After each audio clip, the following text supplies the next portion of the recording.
আমি ব্যথায় কাঁপতে কাঁপতে বললাম, বাবা তাড়াতাড়ি করো, অনেক জ্বলছে কিন্তু। বাবা শান্তভাবে বললেন, মা আর 1 মিনিট। সেই 1 মিনিট বলতে বলতেই অনেক সময় কেটে গেল, তবুও শেষ হচ্ছিল না।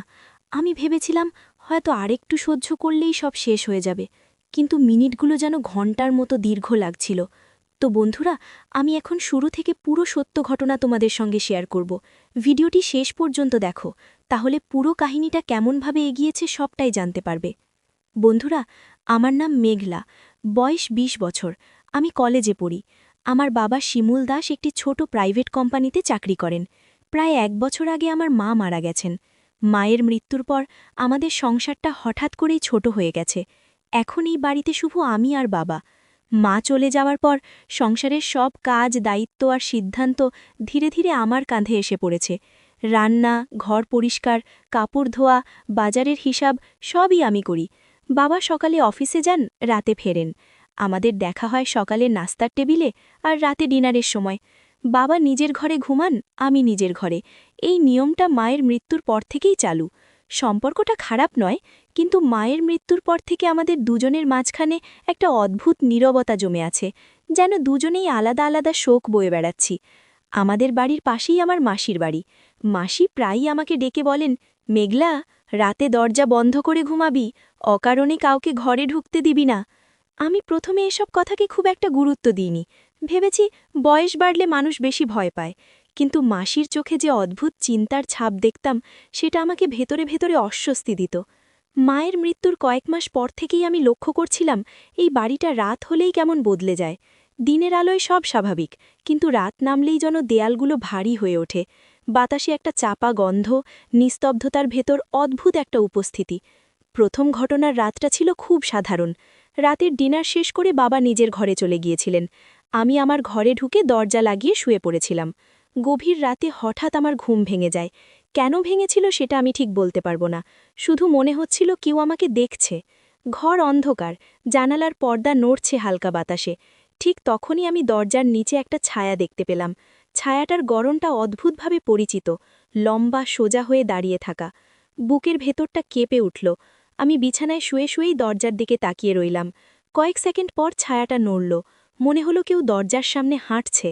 আমার প্রথম ভাবনা ছিল বাবা, কিন্তু পরের মুহূর্তেই প্রশ্ন জাগল, বাবা কেন এই গভীর রাতে আমার ঘরের সামনে দাঁড়িয়ে থাকবে? আমি ডাকতে চাইলাম, কিন্তু গলা দিয়ে কোনো শব্দ বের হলো না। শরীরটা যেন অবশ হয়ে গিয়েছিল। ছায়াটা কিছুক্ষণ দাঁড়িয়ে থেকে ধীরে ধীরে সরে গেল। আমি সাহস করে উঠে দরজা খুললাম। করিডোরে কেউ নেই, বাবার ঘরের দরজাও বন্ধ। আমি নিজেকে বোঝালাম, হয়তো স্বপ্ন। কিন্তু সেই রাতের পর থেকে ঘটনাগুলো থামেনি। কোনো রাতে পায়ের শব্দ শুনতাম, কোনো রাতে মনে হতো কেউ দরজার হাতল ছুঁয়ে দেখছে, কিন্তু দরজা খুললে কিছুই নেই। প্রতিদিন সকালে বাবা একেবারে স্বাভাবিক, নাস্তা, অফিসের কথা, সাধারণ আলোচনা। তার আচরণে বিন্দুমাত্র অস্বাভাবিকতা নেই। একদিন আমি সাহস করে বাবাকে জিজ্ঞেস করলাম, বাবা, তুমি কি কখনো রাতে জেগে উঠো? বাবা একটু ভেবে বললেন, মাঝে মধ্যে। কেন? আমি আর কিছু বলিনি, কিন্তু তার চোখে আমি ক্ষণিকের জন্য একটা অদ্ভুত ছায়া দেখেছিলাম, যেন তিনি কিছু লুকাচ্ছেন। সেদিন বিকেলে আমি মাসির কাছে গেলাম, সব কথা খুলে বললাম। মাসি আমার কথা শুনে অনেকক্ষণ চুপ করে রইলেন। তারপর ধীরে বললেন, এই বাড়িটা শুধু দেয়াল আর ছাদ না মেঘলা, এখানে আগেও মানুষ থেকেছে। কেউ কেউ শোক সামলাতে পারেনি, তারা নিজেদের ছায়াকেই ভয় পেতে শুরু করেছিল। আমি বুঝতে পারছিলাম না মাসি ঠিক কী বোঝাতে চাইছেন, শুধু এটুকু বুঝেছিলাম এই ঘটনাগুলো কাকতালীয় নয়। সেই রাতেই আমি সিদ্ধান্ত নিলাম, ভয় পেলে চলবে না। আমি দরজা ভেতর থেকে ভালো করে বন্ধ করলাম, আলো নিভালাম না। ঘড়িতে তখন রাত ৩টে। হঠাৎ আবার পায়ের শব্দ, এবার আরও স্পষ্ট। দরজার সামনে কেউ দাঁড়িয়ে আছে, কিন্তু দরজার নিচে কোনো ছায়া নেই। আমার বুকের ভেতরটা ঠান্ডা হয়ে গেল। তখনই বুঝলাম, যা কিছুই এটা হোক, এটা আগের মতো নয়। আর এই রাতের পরেই আমার জীবন একেবারে বদলে যেতে শুরু করবে, সেটা তখনও আমি জানতাম না। সেই রাতের পর থেকে আমার ঘুম যেন আর আগের মতো রইল না। শরীর বিছানায় থাকলেও মনটা সারাক্ষণ সজাগ থাকত। মাঝরাতে চোখ খুললেই প্রথমে দরজার দিকে তাকাতাম। দরজার নিচে কোনো ছায়া আছে কিনা, করিডোরে কোনো শব্দ হচ্ছে কিনা, এই সব দেখতে দেখতে ভোর হয়ে যেত। বাবা বিষয়টা বুঝতে পারছিলেন কিনা জানি না, কিন্তু কয়েকদিন পর তিনি নিজেই বললেন, মেঘলা, তুই কদিন ধরে ঠিক ঘুমাচ্ছিস না। কলেজের পড়াশোনাও যেন ঠিকমতো মনোযোগ পাচ্ছে না। আমি অর্ধেক সত্য বললাম। বললাম, মায়ের কথা খুব মনে পড়ছে। বাবা আর কিছু জিজ্ঞেস করলেন না, শুধু মাথা নেড়ে বললেন, সময় লাগবে। কিন্তু আমি জানতাম এটা শুধু শোক নয়, এর পেছনে অন্য কিছু আছে। এক সন্ধ্যায় হঠাৎ বিদ্যুৎ চলে গেল। পুরো বাড়ি অন্ধকার। জানালার বাইরে আকাশ কালো, বাতাস ভারী। বাবা তখনও অফিস থেকে ফেরেননি। আমি মোমবাতি জ্বালিয়ে বসেছিলাম। ঠিক তখনই রান্নাঘর থেকে একটা শব্দ পেলাম, যেন কেউ থালা সরাচ্ছে। আমার হাত কাঁপতে শুরু করল। আমি ধীরে ধীরে রান্নাঘরের দিকে এগোলাম। অন্ধকারের ভেতর কিছুই দেখা যাচ্ছিল না। হঠাৎ মনে হলো কেউ আমার পিছনে দাঁড়িয়ে আছে। আমি ঘুরে তাকালাম। কেউ নেই। কিন্তু সেই মুহূর্তে আমি স্পষ্ট বুঝলাম এই বাড়িতে আমি একা নই। সেদিন রাতে বাবা ফিরলেন দেরি করে। বিদ্যুৎ তখনও আসেনি। ডিনার সেরে আমরা আলাদা আলাদা ঘরে চলে গেলাম। ঘুমানোর কিছুক্ষণ পরেই আবার সেই পরিচিত অনুভূতি। দরজার বাইরে কেউ আছে। এবার শুধু ছায়া নয়, আমি স্পষ্ট নিঃশ্বাসের শব্দ শুনতে পাচ্ছিলাম, খুব কাছ থেকে। আমি দরজার কাছে গিয়ে দাঁড়ালাম। হাতল ধরতে গিয়েও থেমে গেলাম। মাসির কথা মনে পড়ল, দরজা খুলবি না। আমি দরজা খুলিনি। কিছুক্ষণ পর শব্দ থেমে গেল। পরদিন সকালে আমি মাসির কাছে গেলাম। এবার তিনি আর ঘুরিয়ে কথা বললেন না। তিনি বললেন, মেঘলা, তোর বাবার জীবনে একসময় এমন একটা ঘটনা ঘটেছিল যেটা সে কাউকে বলতে পারেনি। সেই চাপা কষ্ট, অপরাধবোধ সব মিলিয়েই এই ছায়ার জন্ম। আমি অবাক হয়ে বললাম, বাবার কি ঘটনা? মাসি বললেন, তোর মায়ের অসুস্থতার সময় তোর বাবা নিজেকে দায়ী করত। ভাবত আরও আগে ডাক্তার দেখালে হয়তো সে বাঁচত। সেই অপরাধবোধ থেকেই এই বাড়িতে অদ্ভুত ঘটনা শুরু হয়। আমি প্রথমবার বুঝলাম এই ছায়াটা হয়তো বাইরের কিছু নয়, এটা আমাদের ভেতরের ভয়। সেই রাতে বাবার সঙ্গে কথা বলার সিদ্ধান্ত নিলাম। ডিনারের পর আমি সরাসরি বললাম, বাবা, তুমি কি নিজেকে কখনো খুব দোষী মনে করো? বাবা চমকে উঠলেন। কিছুক্ষণ চুপ করে থেকে বললেন, কেন হঠাৎ এসব প্রশ্ন? তখন আমি সব খুলে বললাম, ছায়া, রাতের শব্দ, মাসির কথা। বাবা দীর্ঘক্ষণ চুপ করে রইলেন। তারপর ধীরে বললেন, আমি ভেবেছিলাম এসব শুধু আমার মাথার ভেতরে। তিনি বললেন, মাঝরাতে তিনি নিজেও কখনো কখনো মনে করেন কেউ তাকে দেখছে, পরিচিত মুখে। সেই মুহূর্তে আমরা দুজনেই বুঝে গেলাম এই রহস্য একা আমার নয়, এই বাড়িরও নয়। এটা আমাদের দুজনের মনের গভীরে গেঁথে থাকা এক অদ্ভুত অন্ধকার। সেদিন রাতে আমরা সিদ্ধান্ত নিলাম, আর চুপ করে থাকব না। যা কিছুই হোক, আমরা মুখোমুখি হব। আমি আমার ঘরের দরজার সামনে একটা ছোট আলো জ্বালিয়ে রাখলাম। বাবাও নিজের ঘরে আলো জ্বালালেন।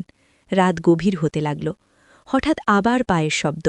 এবার করিডোরে আলো জ্বলে উঠতেই আমি দেখলাম দেওয়ালের গায়ে একটা ছায়া নড়ছে। কিন্তু সেখানে কেউ নেই। ছায়াটা যেন নিজের ইচ্ছে মতো চলাফেরা করছে। আমার শরীর শিউরে উঠল। বাবা আমার ঘরে এসে দাঁড়ালেন। বললেন, ভয় পাস না। ঠিক তখনই ছায়াটা দেওয়াল থেকে মেঝেতে নেমে এলো। আকার বদলাতে লাগল। পরিচিত অবয়ব, কিন্তু বিকৃত। আমরা দুজনেই স্থির হয়ে তাকিয়ে রইলাম। আলোয় ছায়াটা কাঁপতে লাগল। তারপর ধীরে ধীরে মিলিয়ে গেল। সেই রাতের পর বাড়িটা যেন আরও অস্থির হয়ে উঠল। আমি বুঝতে পারছিলাম এটা কেবল শুরু। সামনে আরও ভয়ঙ্কর সত্য অপেক্ষা করছে। সেই ঘটনার পর থেকে আমাদের বাড়ির ভেতরের পরিবেশটা আর আগের মতো রইল না। যেন দেওয়ালগুলো আমাদের কথা শুনছে, নিঃশ্বাস নিচ্ছে। দিনে সবকিছু স্বাভাবিক মনে হলেও রাত নামলেই অদৃশ্য একটা চাপ নেমে আসত। বাবা অফিস থেকে ফিরলেও আগের মতো কথা বলতেন না। আমিও কলেজে গেলেও মন বসাতে পারতাম না। ক্লাসরুমে বসে জানালার বাইরে তাকালেই মনে হতো কেউ দূর থেকে আমাকে দেখছে। একদিন রাতে ডিনার শেষে বাবা হঠাৎ বললেন, মেঘলা, আজ আমার ঘুম আসছে না। আমি চমকে তাকালাম। তিনি আগে কখনো এমন কথা বলেননি। আমি বললাম, আমারও না। সেই রাতে আমরা দুজনেই জেগে রইলাম। আলো জ্বালানো ছিল। ঘড়ির কাঁটা ধীরে ধীরে রাত 12টা, 1টার ঘর পার করছিল। হঠাৎ করিডোরে একটা মৃদু শব্দ হল, খুব পরিচিত শব্দ, কারো খালি পায়ে হাঁটার। আমি আর বাবা একসাথে তাকালাম। শব্দটা বাবার ঘরের দিক থেকে আসছে, কিন্তু বাবা তো আমার পাশেই বসে। আমার শরীর ঠান্ডা হয়ে গেল। শব্দটা ধীরে ধীরে আমার ঘরের দিকে এগোতে লাগল। এবার আর ছায়া নয়, যেন স্পষ্ট উপস্থিতি। দরজার ওপাশ থেকে কেউ খুব ধীরে, খুব ঠান্ডা গলায় ফিসফিস করে বলল, মেঘলা। আমার নামটা এমনভাবে উচ্চারণ করা হলো যেন বহুদিনের পরিচয়। বাবা সঙ্গে সঙ্গে উঠে দাঁড়িয়ে বললেন, কে ওখানে? কোনো উত্তর এলো না, কিন্তু দরজার হাতলটা খুব ধীরে নড়ল। আমি তখন বুঝে গেছি এই সত্তা আমাদের ভয় দেখিয়ে ভাঙতে চায়। আমি বাবার হাত শক্ত করে ধরলাম, জোরে বললাম, তুমি যদি থাকো সামনে এসো, অন্ধকারে লুকিয়ে থেকো না। কয়েক সেকেন্ড নিস্তব্ধতা, তারপর করিডোরের আলো হঠাৎ নিভে গেল। ঘরের ভেতরে থাকা আলোটাও কয়েকবার কেঁপে উঠল। দেয়ালের গায়ে একটা ছায়া ফুটে উঠল। এবার সেই ছায়াটা বাবার মতো নয়, এটা যেন অনেকগুলো মুখ একসাথে জোড়া লাগানো, চোখগুলো ফাঁকা, মুখগুলো নীরব চিৎকারে আটকে আছে। আমার গলা শুকিয়ে গেল। বাবা ধীরে ধীরে বললেন, এটা আমাদের ভয়, এটা আমাদের শোক। তোর মায়ের মৃত্যুর পর আমি নিজেকে ক্ষমা করতে পারিনি। আমি বিশ্বাস করতাম আমি তাকে বাঁচাতে পারতাম। হয়তো এই অপরাধবোধ থেকেই ও জন্ম নিয়েছে। ছায়াটা বাবার কথায় কেঁপে উঠল, যেন কথাগুলো ওর গায়ে আঘাত করছে। আমি তখন বুঝলাম এটা শুধু ভয় দেখানো কোনো জিনিস নয়, এটা আমাদের অস্বীকার করা কষ্টের রূপ। আমি গভীর নিঃশ্বাস নিয়ে বললাম, আমরা আর লুকাবো না, আমরা ভয় পাব না। আমাদের শোক আমাদের, তুমি তার মালিক নও। সেই মুহূর্তে ছায়াটা বিকৃতভাবে ছটফট করতে লাগল, দেয়ালের ওপর দিয়ে ছড়িয়ে পড়ল, আবার সংকুচিত হল। হঠাৎ একটা তীব্র শব্দ হল, যেন বাতাস ফেটে যাচ্ছে। তারপর সব শান্ত, আলো আবার স্থির হল, করিডোর ফাঁকা, কোনো ছায়া নেই। সেই রাতে আমরা অনেকক্ষণ কথা বললাম। বাবা প্রথমবার মায়ের মৃত্যুর সময়কার সব কথা খুলে বললেন, তার অপরাধবোধ, তার না বলা কান্না। আমি বাবার পাশে বসে শুনলাম। মনে হলো এই কথাগুলো বলা খুব দরকার ছিল। পরদিন সকালটা অদ্ভুতভাবে হালকা লাগল, যেন বাড়িটা একটু নিঃশ্বাস নিতে পারছে। কিন্তু আমি জানতাম সবকিছু এখানেই শেষ হয়ে যায় না, কারণ কিছু ভয় একবার হারালেও তারা আবার ফিরে আসে, যদি আমরা দুর্বল হই। কয়েকদিন শান্ত কেটে গেল। তারপর এক রাতে আবার অদ্ভুত ঘটনা ঘটল। আমি ঘুম ভেঙে দেখি জানালার বাইরে ছায়া নড়ছে। এবার সেটা করিডোরে নয়, বাইরে। আমি পর্দা সরিয়ে তাকালাম, উঠোনের মাঝখানে একজন দাঁড়িয়ে, বাবার মতো দেখতে, কিন্তু মুখটা অন্ধকারে ঢাকা। সে আমার দিকে তাকিয়ে আছে। আমি জানতাম এটা শেষ খেলা। আমি জানালার কাছে হাত রেখে বললাম, তুমি আর আমাদের ঘরে ঢুকতে পারবে না। সে ধীরে ধীরে পেছনে সরে গেল, অন্ধকারে মিলিয়ে গেল। আমার বুকের ভেতর তখনও ভয় ছিল, কিন্তু তার চেয়েও বেশি ছিল দৃঢ়তা, কারণ আমি বুঝে গেছি এই গল্পের শেষটা সামনে, আর সেই শেষটা সহজ হবে না। সেই রাতের পর আমি আর বাবা দুজনেই বুঝে গিয়েছিলাম এই অদ্ভুত উপস্থিতি হয়তো আর আগের মতো ঘরের ভেতরে ঢুকতে পারবে না, কিন্তু পুরোপুরি শেষও হয়নি। বাড়িটা দিনের বেলায় স্বাভাবিক থাকলেও রাতে অদৃশ্য একটা সতর্কতা আমাদের ঘিরে রাখত, যেন অন্ধকার একটু দূরে দাঁড়িয়ে অপেক্ষা করছে। বাবা অফিসে যাওয়ার আগে আমাকে বলতেন, দরজা জানলা ঠিকমতো বন্ধ করিস। আমি মাথা নেড়ে দিতাম, কিন্তু ভেতরে ভেতরে জানতাম শুধু তালা দিয়ে সবকিছু আটকানো যায় না। কয়েকদিন পর মাসি আবার এলেন। তিনি ঘরের চারপাশ দেখে ধীরে বললেন, এখন বাড়িটা আগের চেয়ে শান্ত, কারণ তোমরা ভয়কে স্বীকার করেছ। কিন্তু মনে রেখিস, ভয় কখনো মরে না, শুধু দুর্বল হয়।